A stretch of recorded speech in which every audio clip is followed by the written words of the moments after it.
Yanamala Ramakrishnudu rowdyism, police అధికారుల అలసత్వం కారణంగానే తుని మున్సిపల్ వైస్ చైర్మన్ ఎన్నిక వాయిదా పడిందని ఆరోపించారు మాజీ మంత్రి దాడిశెట్టి రాజా. ఎన్నికలు జరగకుండా కౌన్సిల్ హాల్లో టీడీపీ కార్యకర్తలు రౌడీ షీటర్లు బీభత్సం సృష్టించారని, మద్యం మత్తులో మహిళా కౌన్సిలర్ల పట్ల అనుచితంగా ప్రవర్తించారని పోలీస్ కమిషనర్ చోద్యం చూశారని మండిపడ్డారు.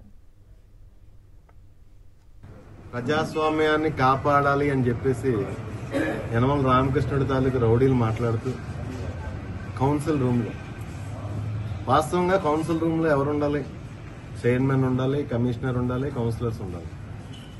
కానీ పూర్తిగా మద్యం సేవించి యనమల రామకృష్ణుడి తాలూకు రౌడీ షీటర్లు, కార్యకర్తలు, గోండాలు కౌన్సిల్ రూమ్లోకి వెళ్ళిపోయి మహిళా కౌన్సిలర్ల పట్ల అనుచితంగా ప్రవర్తించడం, అదేవిధంగా కౌన్సిలర్స్ దుర్భాషలాడడం, ఆ రూమ్లోకి వెళ్ళి రైట్ కూడా లేకపోయినా ఆ రూమ్లోకి వెళ్ళి కూర్చుని అడ్డంగా కూర్చుని చైర్లలో కూర్చుని కౌన్సిలర్స్ దుర్భాషలాడడం, లేదంటే కౌన్సిలర్స్ మీద చేయి చేసుకోవడానికి చూడడం, మళ్ళీ ప్రెస్ను బయటికి పంపించేసే తప్పించి తెలుగుదేశం పార్టీ తాలూకు మద్యం సేవించి ఉన్న రౌడీ షీటర్లను కానీ యనమల రామకృష్ణుడి మనుషులను కానీ పంపించలేదు.